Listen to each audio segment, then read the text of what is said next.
सगळ्यांचं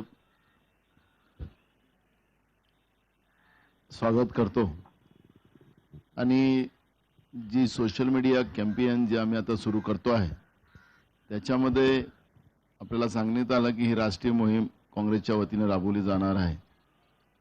जवळपास महाराष्ट्रात 2 लाख सोशल मीडिया योद्धे काँग्रेसच्या सोशल मीडियावर जोडले जाणार आहेत आणि त्यातून 50,000 सोशल मीडिया पदाधिकारी नेमले पण जाणार आहेत। या संघटनांच्या माध्यमातून भाजपकडून केल्या जाणाऱ्या विखारी प्रचाराला जोरदार विरोध केला जाणार आणि महाराष्ट्रात या मोहिमेला मी गांधी दूत आहे असे संबोधले जाणार आहे। असा आमच्या या मोहिमेचा उद्देश आहे।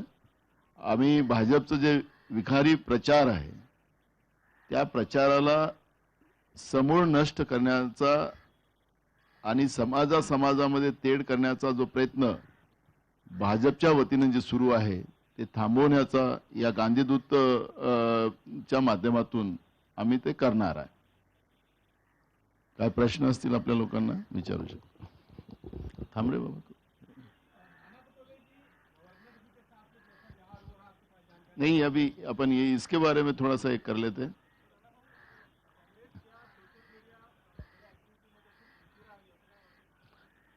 बघा, आमचं जनतेचं आंदोलन होतं जे सांगितलं त्यांनी आणि आम्ही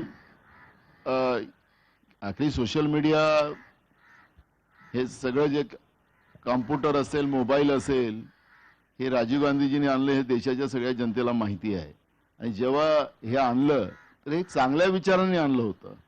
त्याला यांनी विरोध केला होता। विरोधही आपल्याला सगळ्यांना माहिती आहे भाजपचा कसा विरोध होता, कसं बेरोजगारी येईल, काय होईल, त्याचे किती वर्णन आताही आपण काही व्हिडिओज आपल्याला पाहायला मिळतात। चांगल्या विचारांनी राजीवजींनी आपला देश 21वी शताब्दीकडे जावा या उद्देशाने या सगळ्या व्यवस्था या देशात निर्माण केल्या।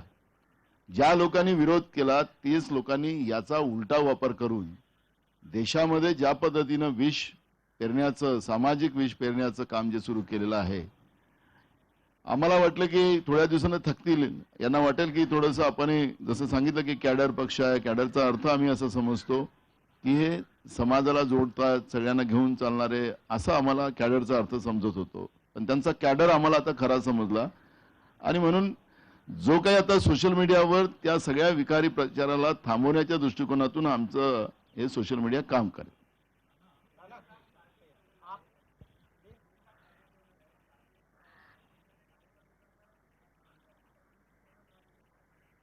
आम्ही सगळ्या लोकांना सांगितलं, जसं मगाशी त्यांनी सांगितलं की जी कोणी मुलं याच्यामध्ये सहभागी होतात त्यांचं काम त्या पद्धतीचं चांगलं असेल तर त्याला आम्ही त्या पद्धतीचं त्याला आम्ही पक्षामध्ये त्या पद्धतीची संधी देऊ, अशा पद्धतीचं ही मोहीम आहे।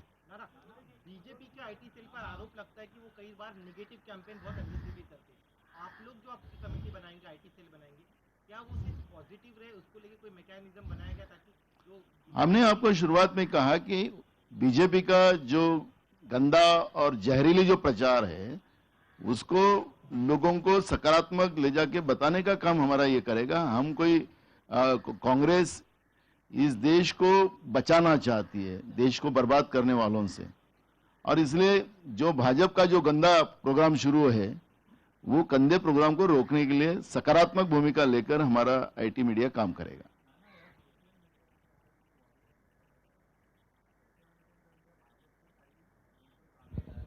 त्यांना आमच्याजवळ ती पण मशीन ठेवलेली आहे आता, त्याच्यामुळे ते काही हां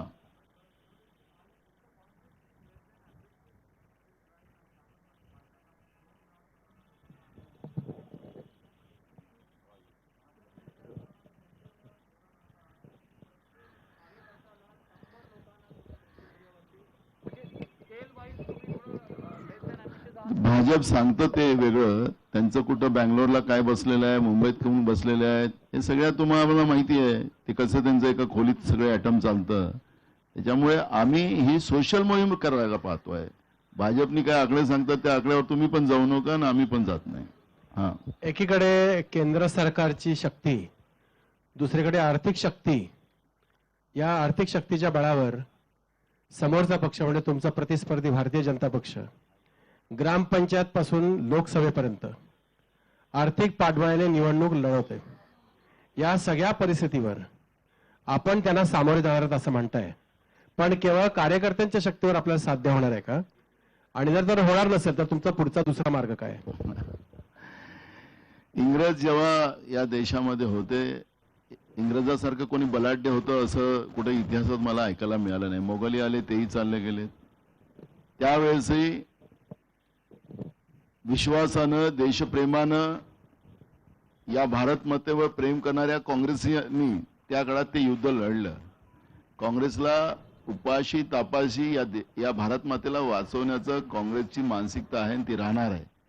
आज देशातलं मूढभरांचं सरकार, मी त्याला तेच म्हणणार की सरकार कोण चालवतं हे सगळ्यांनाच माहिती आहे.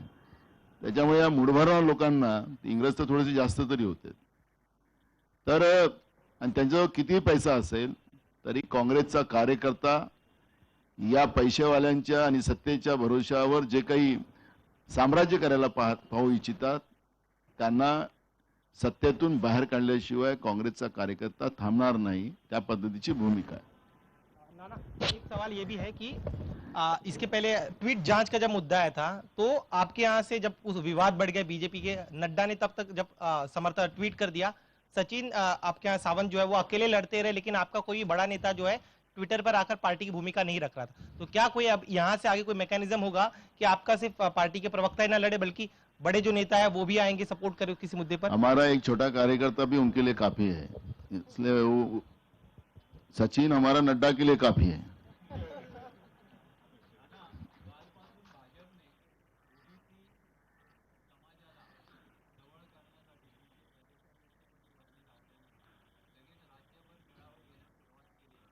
नकल मारायला अक्कल पाहिजे, त्याच्यामुळे त्यांना आमची सलाह तेवढीच आहे.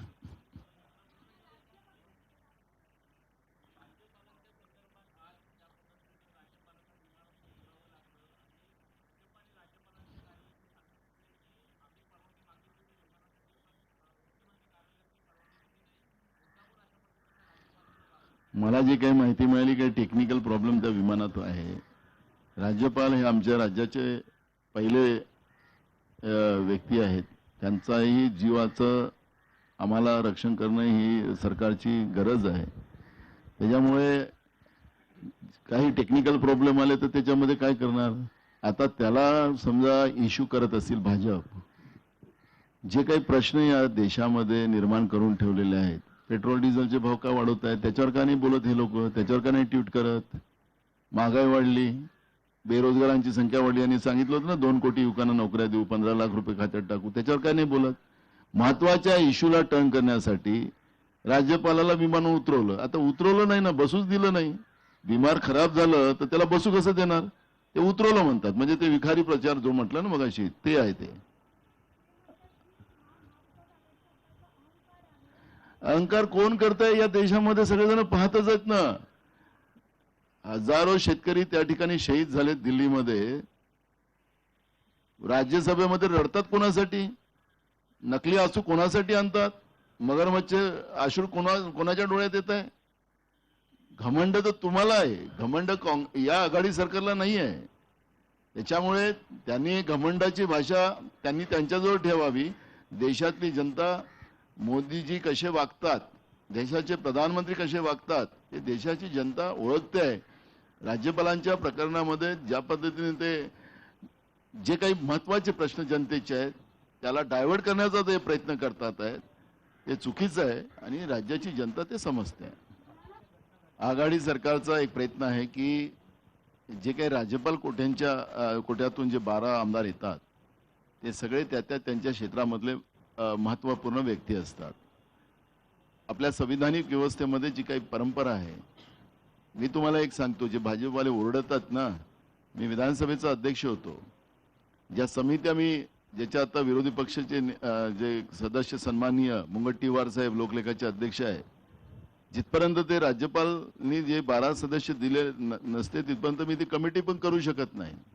आम्ही लोकशाहीला मानणारे लोक आहोत. विचारून घ्याल त्यांना, नियम जास्त माहिती आहेत म्हणून तुम्हाला सांगतो. मी विचार केला की त्यांचं काय करायचं करू द्या. पण ह्या विधिमंडळाचं कामकाज जे आहे ते जनतेचं कामकाज त्या ठिकाणी होते. जिथपर्यंत विधान परिषदेची, कारण ती पण समिती संविधानिक समिती असते, त्या समितीमध्ये विधान परिषद आणि विधानसभेचे सगळे सन्माननीय सगळे सदस्य, त्याची संख्या, त्या पद्धतीनं सगळ्या त्याच्यातला कोरम, ह्या सगळ्या गोष्टी तपासाव्या लागतात. आणि नसेल तर ती समितीच हे होत नाही. पण आम्ही त्याच्याही पुढे गेलो. आम्ही लोकशाहीला मानणारे आहोत. या अशा पद्धतीचं वागणाऱ्या लोकांबरोबर नाही आहोत आम्ही. म्हणून मी तुम्हाला सांगतो की जे काही 12 सदस्याचं जे घोळ निर्माण करतायत त्यांना लोकशाही मान्य नाही आहे. राज्यपालावर कोणाचा दबाव आहे हे मला आणि कोणाला सांगायची गरज नाही. आता देशातल्या लहानशा व्यक्तीलाही माहिती आहे की कोण कोणावर दबाव आणतोय, दिल्लीतून कसे दबाव येतात आहे. त्याच्यामुळे माझी माननीय राज्यपाल महोदयांना तुमच्या वतीनं, मीडियाच्या वतीनं त्यांना विनंती अशी आहे की कोणाच्या दबावावर येऊ नका. तुम्ही एका संविधानिक पदावर आहात. त्याच्यामुळे सन्माननीय 12 सदस्याला जे या ठिकाणी सभागृहात ते येणार आहेत आणि त्याचा फायदा राज्याच्या जनतेला होणार आहे, तर कृपया त्यांना त्यांची सही मारावी आणि तातडीने त्यांना नियुक्त करावं अशी आमची विनंती आहे.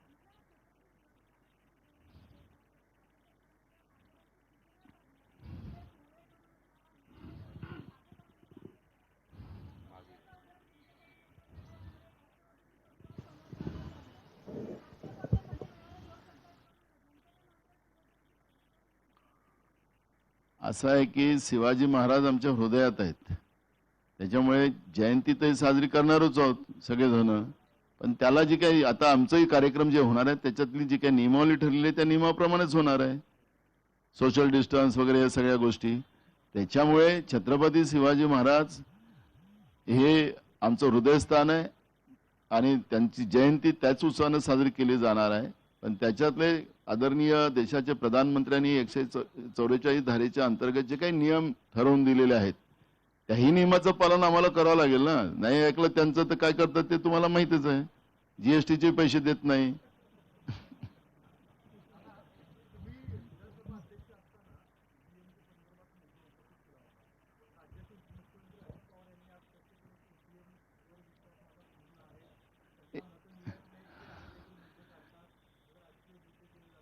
असं आहे, एक बघा, उपमुख्यमंत्री अजितदादांनी काय बोललं त्यांचं व्यक्ती स्वातंत्र्य आहे. नाना पटोलेला वाटलं ते नाना पटोलेंनी सांगितलेलं आहे. मी काही घटनेच्या बाहेरचं सांगितलेलं नाही. मला बॅलेटवर मतदान करायचं तो माझा अधिकार आहे. त्यांना इलेक्ट्रॉनिक मशीनवर करायचं तर त्यांनी इलेक्ट्रॉनिक मशीन करावं. माझ्यासाठी व्यवस्था करून द्यावी. या राज्यामध्ये त्यांनी किती लोकांना बॅलेटवर मतदान करायचं असेल तर तो त्यांचा अधिकार आहे. हे काही आम्ही बनवू कायदा म्हणून नाही. ही व्यवस्था निर्माण करणं हे सरकारचं काम आहे. आणि आमचं जे काही मतदानाचा जो आमची घटनात्मक व्यवस्था आहे त्याच्यामध्ये मला ज्या पद्धतीनं मतदान करायचं असेल तो माझा अधिकार आहे. अजितदादाला इलेक्ट्रॉनिक मशीन मारायचं त्यांनी इलेक्ट्रॉनिक मशीन मारावं. त्याच्यात काय फरक पडला काही? आम्ही त्यांच्यात जिद्द करत नाही. आता ते अर्थमंत्री आहेत, त्यांच्या चाबी आहे असं वाटतं तर तो तुम्ही ऐकत असेल तर तो त्यांचा प्रश्न आहे.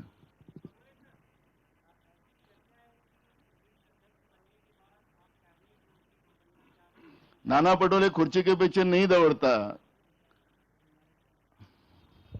ना ना दोन गोष्टी. एक तर ईवीएम वर फक्त हिंदीमध्ये सांगणं. इथे हिंदी में अजीत पवार ने जिस तरह से कहा कि उन्हें ईवीएम पर भरोसा है, आपका बयान कुछ और था.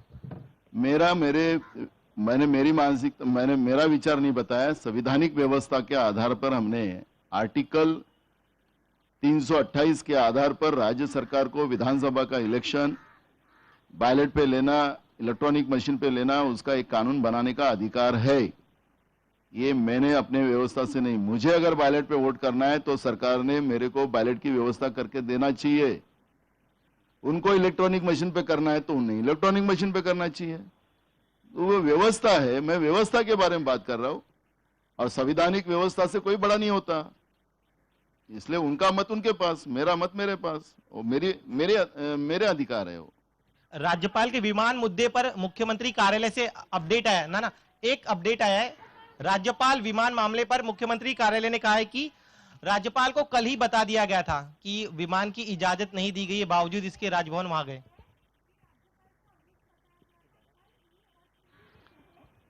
हमने तो इसके पहले ही, अभी तो तुम पढ़ रहे हो राज्य सरकार के जो आपको माहिती आई उसका, मैंने पहले ही कहा कि विमान में खराबी होने की वजह से राज्यपाल को सरकार ने पहले ही बता दिया था। लेकिन बीजेपी ने जो मूल इशू को डाइवर्ट करने के लिए राज्यपाल को, वो तो किसी को भी ले सकते, सेलिब्रिटी को भी ले सकते, उनका तो क्या है, मोदी है तो मुमकिन है।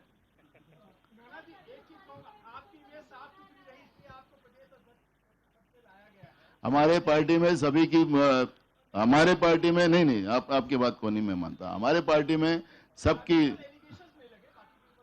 कोई किसी पे हमारे यहाँ पे एलिगेशन नहीं है। बिल्कुल हम भ्रष्टाचार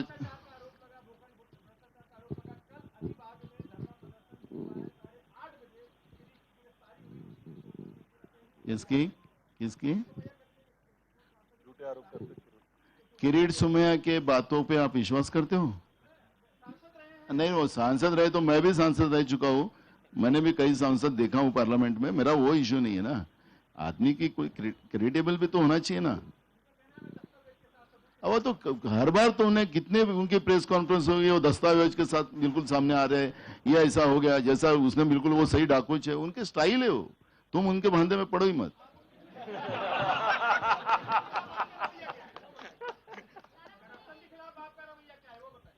करप्शन कांग्रेस कभी भी नहीं तो जैसे जब एक भाई साहब ने पूछा था कि जो अब केंद्र में 6 साल से जो सरकार बैठी है, पैसे वाली है, सत्ता में है, पैसे लगा के क्या क्या करती है, आपने नहीं बताया, मैं तो आरोप नहीं किया। कांग्रेस तो वही लोग कह रहे थे कि 60 साल सत्ता में थी। मैं आप लोगों को एक बार हमारे गांधी परिवार से मिलाता हूं, और मोदी जी से तो आप रोज देखते ही हो, तो आपको समझ में आएगा कि गांधी परिवार कैसा है। अगर ये इनके जैसे रहते तो देश तो तभी बर्बाद हो जाता था। आप लोग और तुम लोग हम तो दिखते ही नहीं। इसलिए हमारा पक्ष, हमारी पार्टी ये भ्रष्टाचार के विरोध की पार्टी है, ये हमारी कांग्रेस पार्टी आम जनता की पार्टी है, किसानों की पार्टी है, और इसलिए भ्रष्टाचार ये हमारे देश नहीं, हमारा देश खड़ा होना चाहिए। आपको पता है कि ये बजट जो हुआ अभी केंद्र सरकार का, केंद्र सरकार के बजट में डिसइन्वेस्टमेंट का पे जोर दिया। डिसइन्वेस्टमेंट यानी क्या हो गया कि ये जो कांग्रेस ने इस देश में मेहनत कर कर जो पीयूसीज बनाई, जो प्रॉपर्टीज बनाई देश की, वो बेचने का काम ये लोग करेंगे। कितना रुपया जमा करेंगे? 1,75,000 करोड़ रुपया। उसमें महाराष्ट्र का क्या बेचने वाले पता है आपको? महाराष्ट्र का जो शिवाजी टर्मिनल अपना जो है ना स्टेशन, जिसको जीएसटी क्या सीएसटी बोलते, सीएसटी बोलते, वो भी बेच रहे हैं। जो हमारी सबकी शान, जो हमारी रेलवे देखकर मेट्रो बनी दिल्ली में, कोंकण रेलवे को, वो कोंकण रेलवे भी बेचने निकाले। अब क्या क्या बेचेंगे? इन्हें पहले तो जवाब देना चाहिए ना। राज्यपाल का इशू लेके घूम रहे ना ये लोग। एयरपोर्ट बेच दिए, रेलवे बेच दिए, एयर इंडिया बेच दिए, लाल किला बेच दिया। अब मैं इसलिए आप लोगों को कहता हूं कि इन लोगों को, हमारा जो आज प्रोग्राम हमने आपको आप जिसके लिए बुलाया, ये सोशल मीडिया के माध्यम से हमारा एक ही रहेगा कि ये जो लोगों को भ्रमित करने का पाप ये लोग करते, जाति धर्मों में लड़ाते, ये उसका इलाज हम तुरंत करेंगे।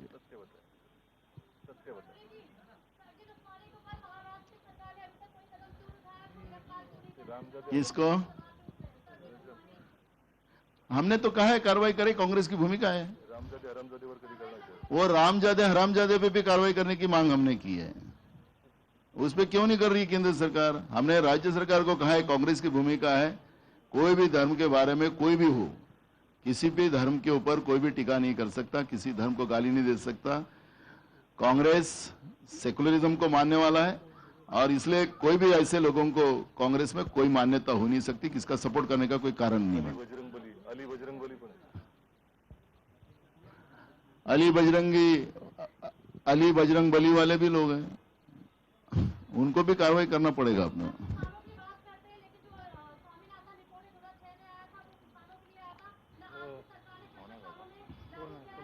70 साल में कहां से आएगा? अरे तो बाबा देखो, आपको मैं आप तो अभी शुरुआत हुई होगी शायद। नहीं, मेरी बात समझ लो ना पूरी। आपने सवाल किया, मैं बता रहा हूं। कैसा है कि आयोग जब आता है, आयोग का रिपोर्ट आता है, आयोग का रिपोर्ट कैबिनेट के सामने आता है, उसको उसमें का कितना लेना कितना नहीं लेना, उसको मानने का नहीं मानने का। जब स्वामीनाथन समिति का सिफारिश जब केंद्र सरकार के पास आई, सरकार ने 60 उसकी सिफारिशें को स्वीकृत किया। बाकी सिफारिशों के बारे में विचार चल रहा था, लेकिन उसी समय में इलेक्शन आए। इलेक्शन आने के बाद में किसने कहा था कि हम स्वामीनाथन समिति की सिफारिश लागू करेंगे? फेंकू नहीं, प्रधानमंत्री जी ने कहा था, प्रधानमंत्री मोदी जी ने कहा था। क्यों नहीं किया? हमने तो 60 किया सिफारिश, 60 उन्हें। और बाद में जिनको एक बता रहा हूं, आपने पूछा इसलिए, जैसी सरकार आई उसके बाद मोदी की सरकार ने तुरंत सुप्रीम कोर्ट में एफिडेविट किया कि हम स्वामीनाथन समिति की सिफारिश लागू नहीं करेंगे। किसने कहा था? उन्हें चुनाव के पहले कहा था, चुनाव होने के बाद जैसे प्रधानमंत्री बने जुमला हो गया। नहीं अभी आता हाँ जी बोलिए। बीएमसीचे इलेक्शन आहेत, बीएमसीचे इलेक्शन आहेत पुढच्या वर्षी, आणि काँग्रेस मधून पण वेगवेगळे हे येतात की आम्ही एकटं लढू किंवा आम्ही एकत्र तुम्हाला लढू. मी त्याच्यानंतर तुमची प्रेस घेतो, आपण बोलू. आता हे जे काही महत्वाचे मुद्दे झालेत त्याच्यावरच आपण थांबू. आपला रोज मी तुमचं आणि माझं नातं कायम. आता नाना मी तिकडे होतो तर अडचण होती माझी. नाना एक सांगतो ना, नाना प्रदेशाध्यक्ष झाल्यानंतर जी काय पूर्वीची परंपरा आहे की स्टेजवर जास्त असतात तुमचे काँग्रेसचे नेते मंत्री कार्यकर्ते, पण समोर तुमचे कार्यकर्तेच नसतात. ही संस्कृती काँग्रेसमधली बदल होणार का? काय काय काय मला समजलं नाही. स्टेजच्या पूर्ण स्टेजवर सर्व नेते तुम्हाला आता- त्याच्यासाठी असतात. तुम्हाला तर आता ती संस्कृती तुम्ही बदलणार का प्रदेशाध्यक्ष झाल्यानंतर? तुम्हाला उद्या कृती दिसेल ना. उद्या मी सगळ्यांना आमंत्रित करतो. उद्या आपण ऑगस्ट क्रांती मैदानावर पदग्रहणाचा कार्यक्रम आहे आणि तिथं आपण सगळ्यांनी यावं. त्या आगळ्या वेगळ्या कार्यक्रमाचे आपणही साक्षीदार व्हावं अशी आपल्याला नम्र विनंती करतो. आणि मला वाटतं हे माझं निमंत्रणच तुम्हाला देतो. आपल्या सगळ्यांचं मनापासून धन्यवाद. थँक्यू. धन्यवाद.